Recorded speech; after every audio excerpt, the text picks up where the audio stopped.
Okay, here we are, guys. Thank you for joining us at Soar.com's live webinar with Jamie Librot. Today is September 11th, and I am your host, Andrew Webb.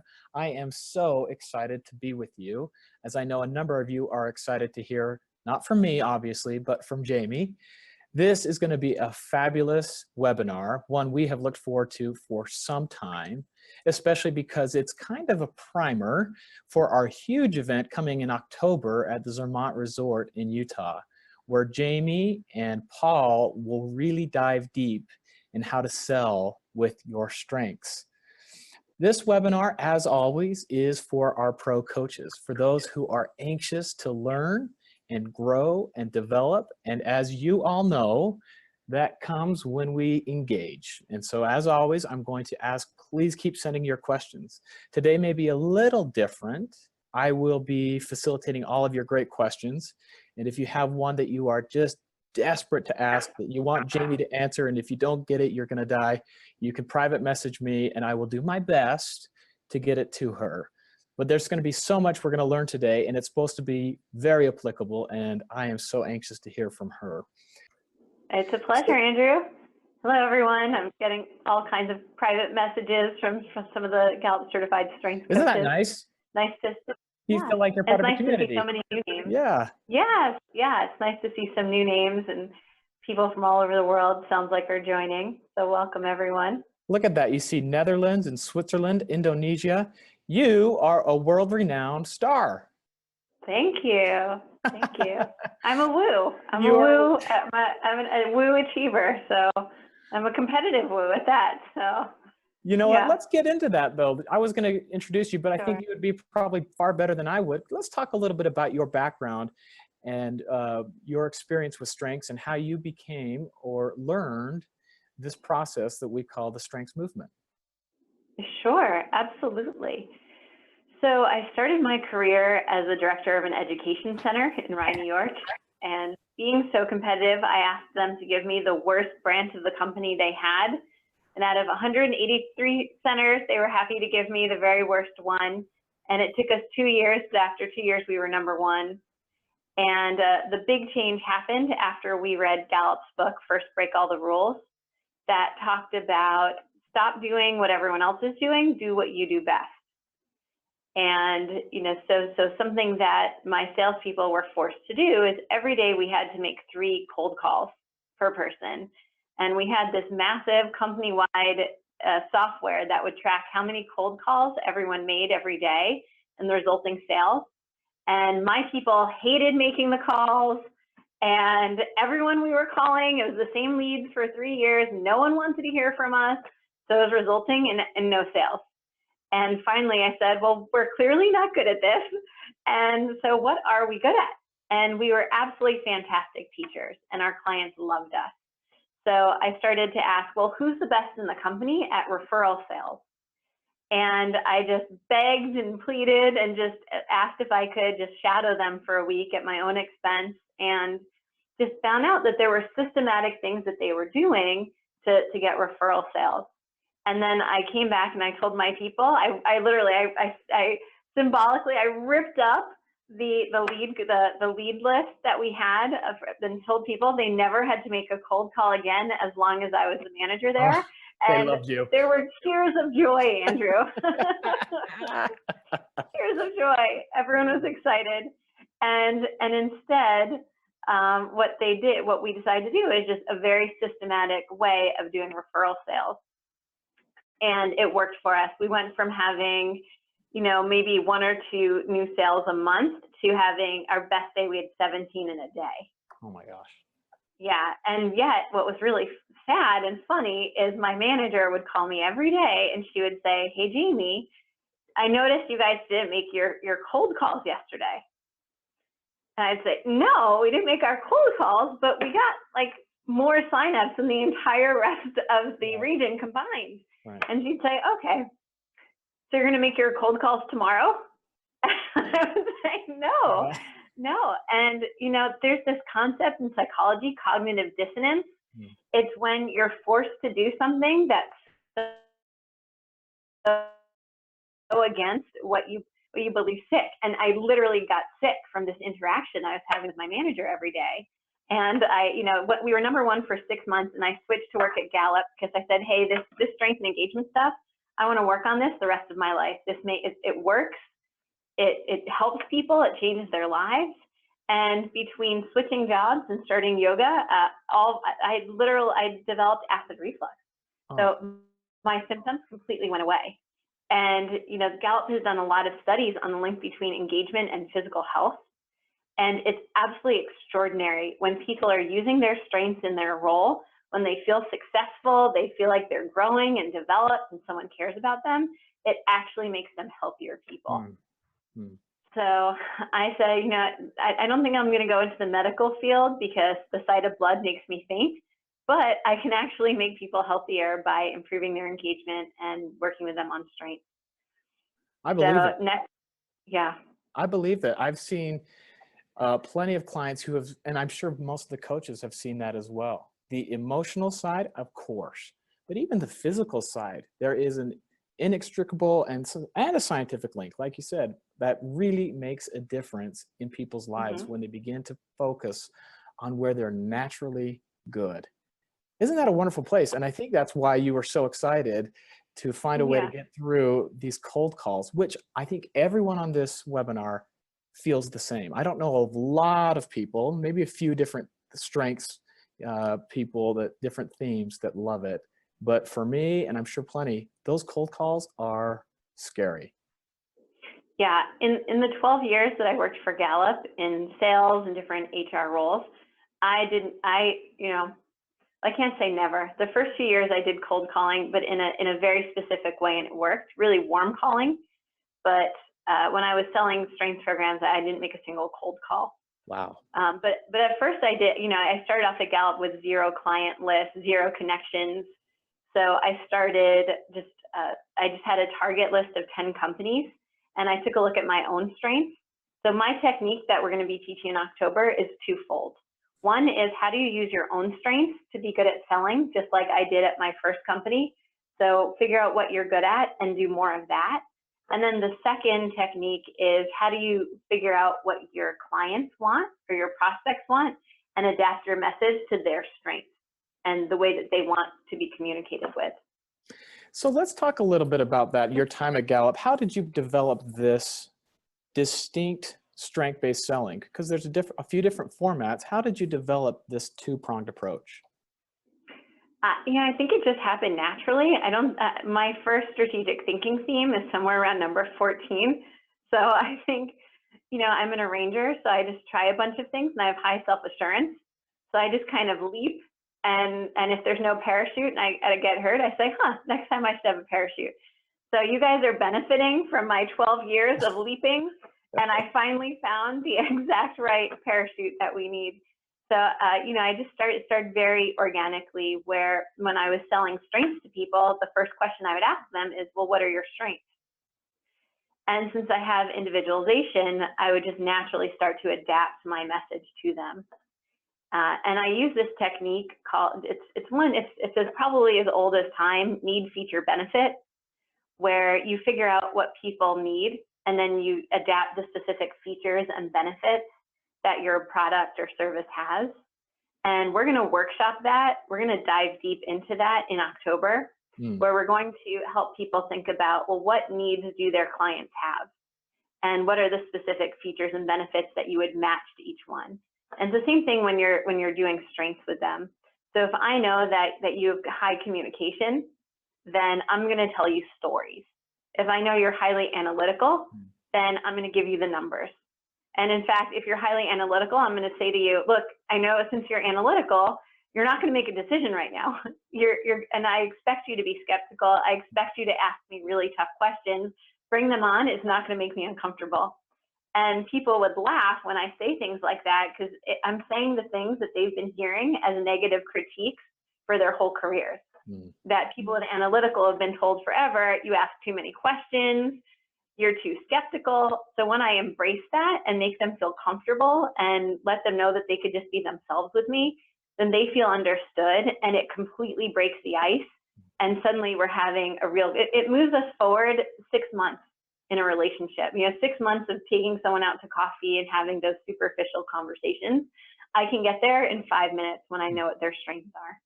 That's, that's music to a lot of these coaches' ears, given that sometimes these sales cycles is far more relationship based. This isn't a quick deal for a lot of them because it takes a lot of trust for clients to pull a trigger as they go into many times what is new.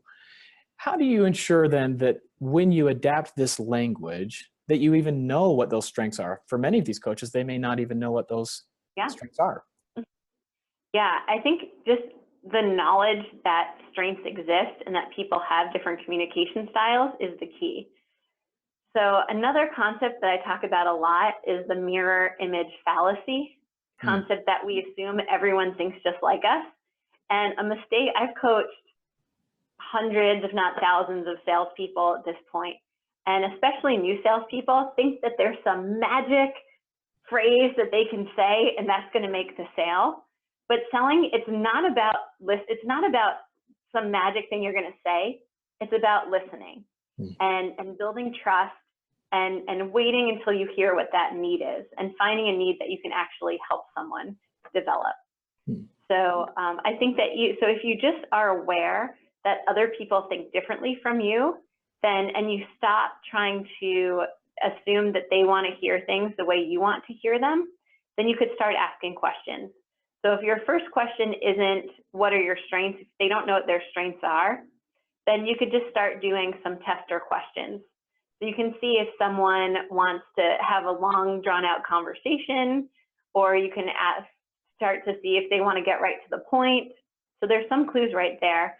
But you could even just start off by saying, like, so there's clearly a reason why you reached out to me, or there's a reason why you listened to our webinar. What are you really looking for? And what's important to you? Do you want to hear stories about other clients who've been in your situation? Are you more of a numbers-oriented person? So there's nothing secretive going on here. All we're doing is trying to communicate with people the way they want to be communicated with.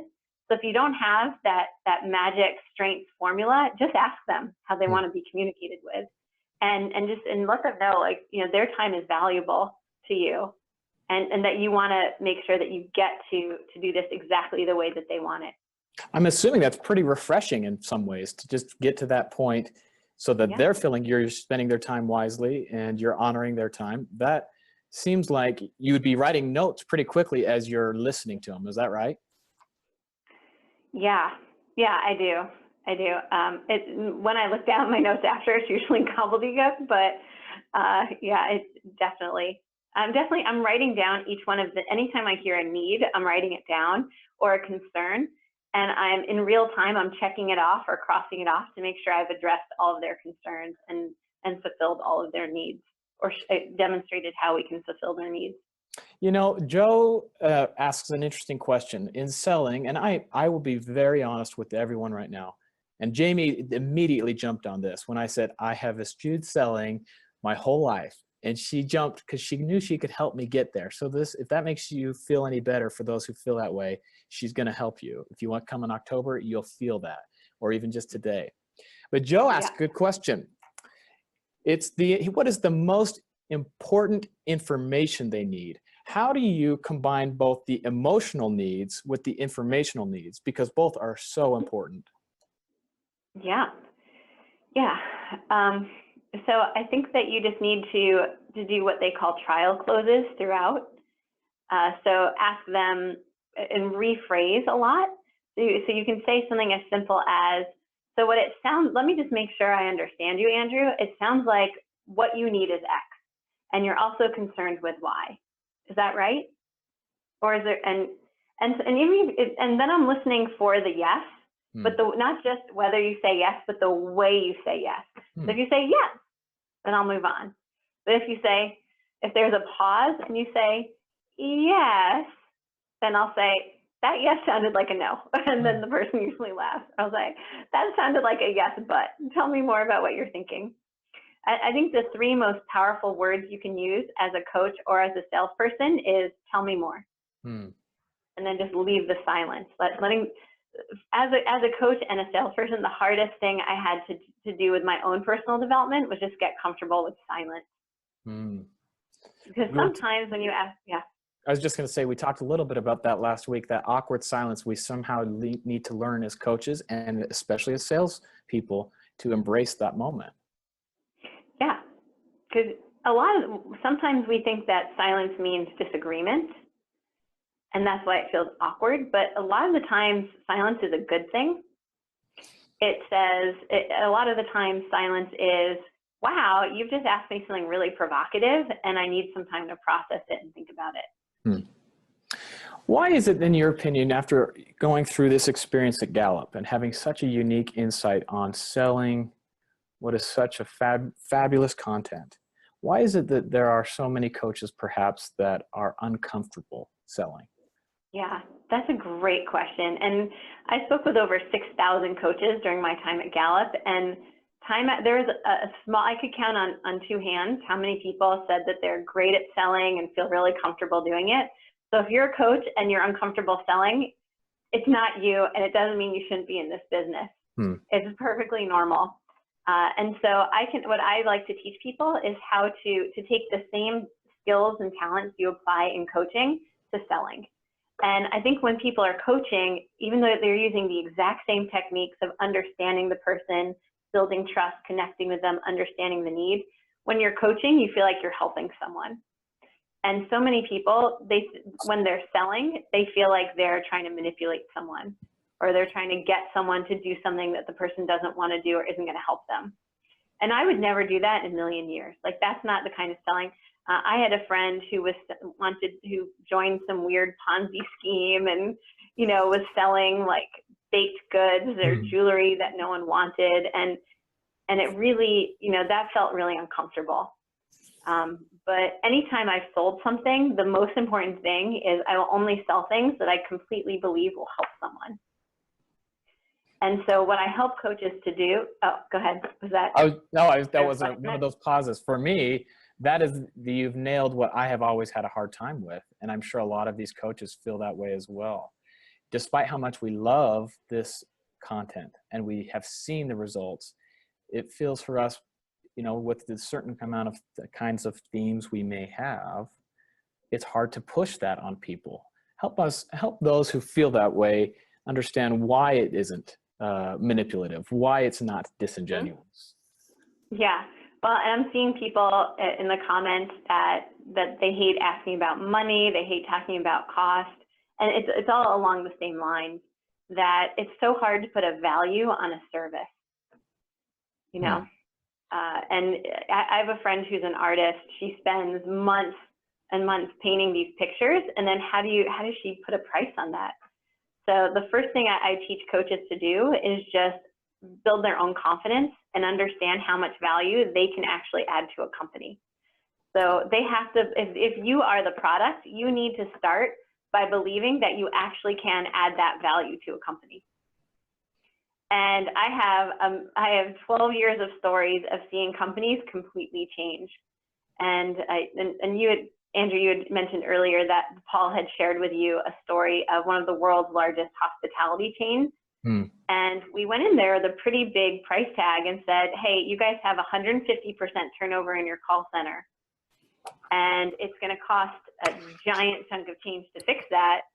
And when we showed them, it's costing them, $1 million a year in just turnover costs, then, I felt very confident that the price we were charging was going to add value for them, because I saw how miserable the people were who worked there and the environment. And I saw specific things that I could do to make people's lives better there. And I knew that if we implemented, maybe this is my self-assurance, number 7 coming up again, but I was so confident that if they worked with them, if they worked with us, that we were going to save them millions and millions of dollars. And sure enough, it took 3 years, but after 3 years, they went from 150% turnover to 15% turnover. And yeah, think about the kind of work environment that was making people leave. 150% turnover means everyone quits, and then half of the new people you hired quit. Unbelievable. So think of just how sick people were getting, And so it was so obvious to me that when they implemented a strengths program, and that when they listened to our advice, that we were going to fix these things. And sure enough, we did. So as a coach listening to this, I'm sure there's a lot of these moments when you recognize I've got to find a way to probably expand what I do well and develop that, even if I don't have self-assurance. What are some ways you've seen coaches actually develop their strategic themes or their relationship building themes to help close more clients? Yeah, well, I think it's a great exercise, and this is a sneak peek. If you can't make it in October, here's something well you can do right now with a friend. You can do it by yourself, but if you have relationship building themes or you're not particularly self-reflective, then do it with a friend, where you can sit down and think about the greatest sale you've ever made. Or even not, it doesn't even have to involve money, just the time that you change someone's mind in a way that it helps them. Your act of convincing them actually helped change their life in a positive way and in a way that was sustainable. Write down your top 5 strengths and think about, well, how did I use my relator in that situation? How did I use my strategic and my analytical? And then the next step would be think about what you're offering your clients, and then think about, well, what do you bring to the table? Can you look at what you just wrote down and create your coaching value proposition? Think about the problems they might have as an organization, very expensive problems that you can help them with. I could tell you, in the company I work for now, we're a manufacturing company, and we have one plant that is outproducing all the other plants by a factor of 4 or 5, and they're half the size. And when I sat down with their team is so cohesive. There's so much trust between the teams. I'm going to start investing a lot of time in just building that teamwork among the other teams, and it's going to make millions of dollars in difference for my current company. So yeah, so I think that if the problems that we could solve with strengths are very expensive problems. And getting that self-assurance may require a little bit, like you said, of having a friend or a trusted advisor or some time in a journal for you to really incorporate, and I think the word would be claim, the value that your product and service often will create. And it is a return on investment. There will be a return. And that for a lot of clients seems to be a sticking point. How have you seen coaches bridge that gap so that they can convey that value in what often is needed, a quantitative way? Yeah, you can ask about the numbers. I think that's a struggle with a smaller, if it's a $5,000, $10,000 coaching engagement, the client's not going to want to go through the exercise of providing you numbers. But once you're asking, like I sold a couple $1 million a year. So if you're going after these whales, like you can ask for the numbers, and then not only that, but it helps them present those numbers to their leadership teams. So you can ask them, what is your rate of turnover? What's the average cost of selection? And there's simple formulas that you can go through, and people could private message me if they want to go through the math. This is definitely a skill that's easy to teach you. Well, for me, I'm hearing you say these things, and honestly, it's a surprise. Again, this is somebody who doesn't or hasn't spent a lot of time selling. To be open, to be frank even about what your needs are, and there just seems to be a genuine openness that I think I was having a hard time doing. I thought there had to be, like you said, a certain way, a style that needed to be expressed, and the method that had to be understood. So this is wonderful for me to hear, because I think I'm starting to appreciate and drink the Kool-Aid that we've tried to give to so many people, and that is we do our best when we are naturally building on what we do, and that's these different and unique themes that all of us have. So tell us and Andrew, if I could follow up, I think, as I said, most people aren't going after the whales, although there's a couple of strengths coaches who have some massive clients. But the call I would get most often at Gallup was from the tech team who wanted to do a one-day team building activity. And even though they're not going to crunch the numbers for you, you could still figure out, like, what do they want to get out of this, and help them see that just what the larger issues are, or maybe they don't even know what their issues are. But so many companies, especially when you go into pharma, finance, depending on the industries, they have massive budgets for this. So you could feel very comfortable. You know, they're gonna, and if you're $1,000 off from your competitors, it's not going to make that big of a difference. So if there's a distinct difference, perhaps in just recognizing who the client is, whether it's large industry, small industry, or cross-functional industries, but there's also a different way that you present, whether it's more coaching or even facilitation. Do you see a different method in how you sell based on the method of presentation? Yeah, absolutely. So, you know, I heard, I got to interact with Carlos Gutierrez, the former president of Nestle North America. And his best advice to us was, don't tell people how you're going to help them, just start helping them. You know, strengths is one of the greatest psychological assessment ever invented. Or as far as I know, all the ones that are within a language I can understand and are accessible to me. Maybe there's some others in other languages that I don't know about, but it's absolutely extraordinary. And so if you can just ask the person, like so many times I would just say to people like, hey, why don't you go, you know, it costs what, $10, $20 to take StrengthsFinder. Go take StrengthsFinder, and then let's set up a time next week. And you can't just say, take StrengthsFinder and call me back. They'll never do it.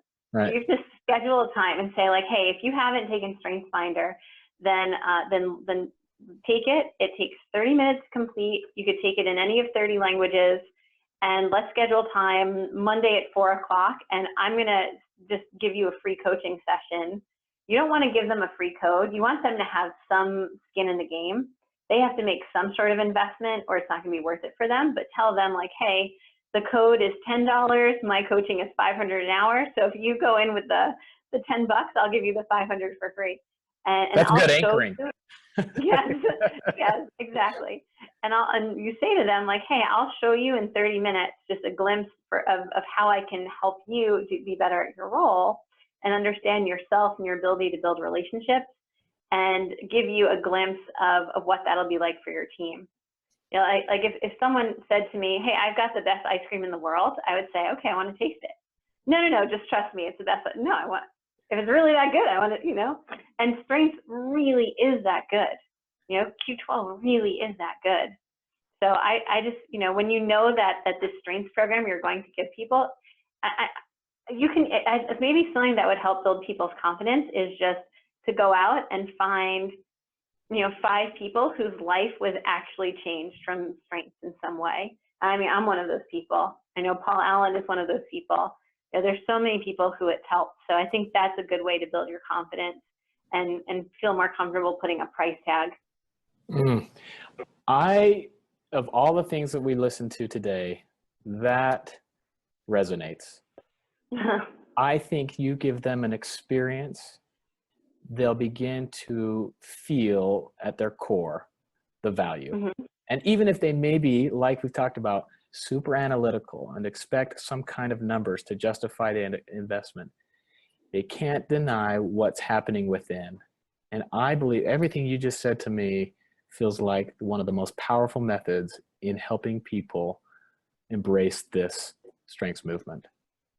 Yeah. So, and my undergraduate degree is in marketing, and then, which definitely gives you some insight into the human psyche. But then I said, hey, if I have a lot of influencing talent and I'm good at influencing people, if I understood how the brain worked even better, I think I could influence people even more. So for my master's, I got a degree in psychology, and my husband has responsibility number 3. So, and he has relator number 1. So before I implement something I've learned through psychology, I always ask him if it's ethical first. So something that I learned in marketing is that, you know, there's these companies that will send people a nickel, or they'll send people a penny or a sticker. And it's just when you've given something to someone, they feel like they need to reciprocate in some way. So you don't want to give away the farm, because then it's, you know, as you said, you haven't anchored it. But when you've given something to someone, they do feel some level of obligation to return the favor, even if it's just advocating for you within their company. And Andrew, I see a question. Someone wants to know the points to cover and not to cover in the free call. Yes. And I would say, start by turning off your sales hat and just be the best coach you can be in 30 minutes. So, and then towards the end, ask them, well, what did you take away from this call? And then you can say, do you think, how could your team benefit? So don't say, would your team benefit? Someone else earlier gave us the great point. You don't want closed questions, you want open-ended.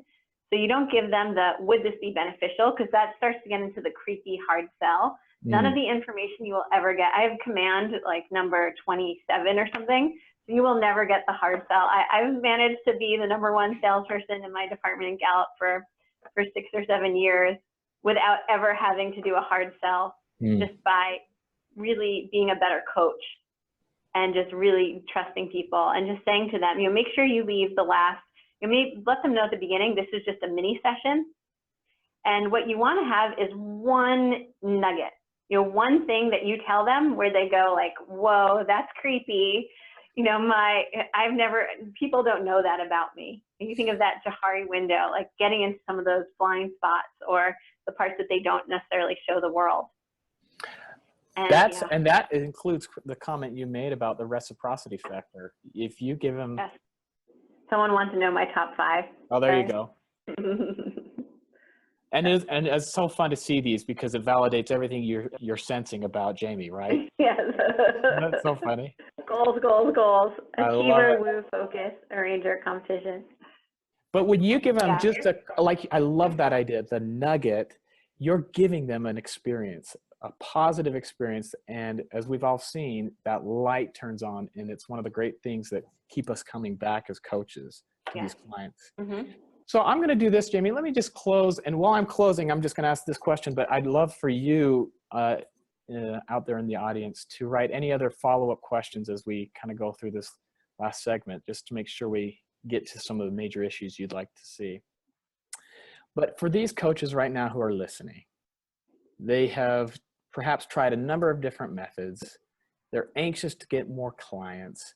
What are 3 things that they could do that are simple that will help them land more clients? Yeah. I mean, it really depends on where you are in your client base. If you're new and you have absolutely no clients, then I would say start by just letting everyone know what you're doing and how you're helping people, and just be really comfortable doing that. Just send out to your whole contact list, hey, I'm strength coaching now. I work with this specific kind of team. Maybe I specialize in healthcare, group building. I help with these specific problems. Please, and you don't have to do the hard, like send me 3 names, but do if you happen to hear that people have these issues, please connect me with them. And you can even offer them, if you want to know more about strength coaching, I'm happy to take you through a couple of sessions. So, and think about your strengths. If you're a relator, maybe you only have 3 or 4 close friends you want to do that with. Since I'm a woo, I had my 10 companies who I wanted to go after when I started at Gallup, and I just looked on LinkedIn for friends of friends and said, hey, who can you connect me to at one of these monster companies? And when I did that, I didn't go for the C level or the VP level. I went for 1 level above management, because at that level, people have a million ideas, but no one's listening to them yet. So they were so excited about getting taken out for a free lunch and someone like actually wanting to hear their ideas. Like, those people gave me gold. They said, here's my company's main problem. Here's the person whose job is on the line. And they would even give me that person admin's phone number and email address. And then I would reach out and I would say, hey, I heard that so-and-so is focused on this issue. I've helped dozens of companies solve that. So that was me using my woo to do that. But that's something we can definitely, that takes hours to really help, but just really think about how you can use your own strengths to do that. So you can reach out to connect with friends of friends. Another technique is just, again, reaching out to your current clients and saying to them, hey, I want to spend all of my time serving you and no time selling. This is what really worked at my first company. We said, hey, we want to spend all of our time helping your kids. We don't want to spend any time selling. So we really need you to be our salespeople. So, you know, and I would always give my clients so many more hours than they paid for. And then, you know, again, it wasn't to be manipulative, it was because I wanted them to be successful. And then they were looking for ways to help them. You can also, another way is to ask even if your clients don't refer directly, they could be your closers. So ask them like, hey, you know, I've got a company in your industry who's interested in working with me. Can I connect them with you? And then have your clients do your selling for you. Put the two of them together. That I cannot tell you how many sales I made where I had my customers doing the closing for me. And the magical thing, not only did the deal go through, but my customers who were doing me a favor would always call and thank me and say, wow, the person you connected me to was awesome. Thanks so much. That was such a great hour conversation. I'd be like, you did me a favor. What are you talking about? Like, you know, and I would always, That's you know, when you know you're good. Oh, yeah. that's funny. Yeah. And that's really the last point I want to make. When you sell something to someone that really helps them, they thank you. You know, I put 5,000 or 6,000 strength coaches through Gallup's program, and it was a huge investment for people. And I can't tell you how many people have reached out to me and saying like, thanks for pushing me.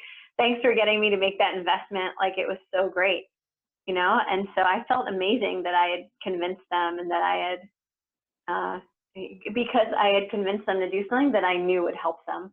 It's that service, and you've seen it that way, and it reflects in the behavior and the value that they feel. That's, for me, I've heard you today, and it's helped me understand we need to practice what we believe, to naturally go out and utilize what we do well. And there's only one question. I really felt Lisa's question was poignant. She says, if you perhaps are just starting out, what can you do? Because you don't have perhaps those clients that you can refer them to. What are some ways that you can help convey that? Well, you need to build it. Yeah, like that's a great step for new coaches to take. There should be no such thing as a free lunch. So as you're starting out and you're building your offerings, you could start giving away some free team building sessions so that you could practice, and tell your friends, again, be upfront and honest. Say, look, I can give you half a day. This would normally, I'm going to charge $7,500 for this in the future, but I'm giving this to you for free. But what I would like in return is just your time in the future. So as I have clients who are interested, you know, as you hear that people have this issue, can I please use you as a reference? Can you please spread the word? Send this strengths book with my card to 5 people.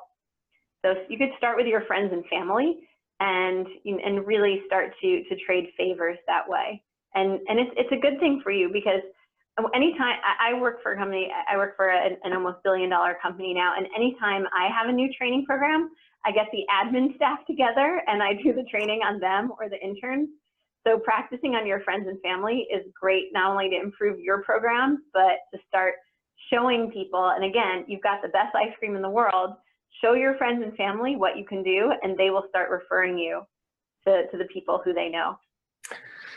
Jamie, you have been so wonderful today. These insights are so applicable. I am sure all the coaches feel the same. Thank you so much for sharing your experience and your wisdom. As a reminder to all of those who are really interested in all that Jamie has taught us, on October 23rd, you'll be able to get far more details, far more depth at the Zermatt Resort as we go in real depth on strength-based selling. And so you can learn more about that at events.soar.com, and you'll get to see a little bit more about what that will be like. Paul Allen will also be speaking. Anything else on that event, Jamie, that you'd like to say before we go? Yeah, I'd like to say, anyone on the call who knows me knows that this will not be a day of lecture. We are going to work hard. You know, wear your track pants and your favorite sneakers, because, you know, this is not a lecture. You are going to work the whole time, and you will leave that workshop knowing the needs that you could help solve for people, the unique features and benefits that you could, and just how to really adapt your message to someone else's way of receiving it. So you better bring your A game, is what she's saying. Bring your A game, yes, or I will pull it out of you. That's my job. My job is to pull it out of you as a presenter, but I can promise You will not leave there until you've learned something new. And if you haven't, I will follow up with you after. Oh, I love it. Guarantee you will learn something. And with that, I want to thank Jamie once again. Thank all of you coaches for coming on and joining us for this webinar. It has been a treat, as always, especially for someone like me who has Learner. You make it so much more worthwhile. And we will see you next time on the next webinar. If you have any questions, you can go see the events.soar.com page. And from there, we'll see you next time. Thank you, Jamie.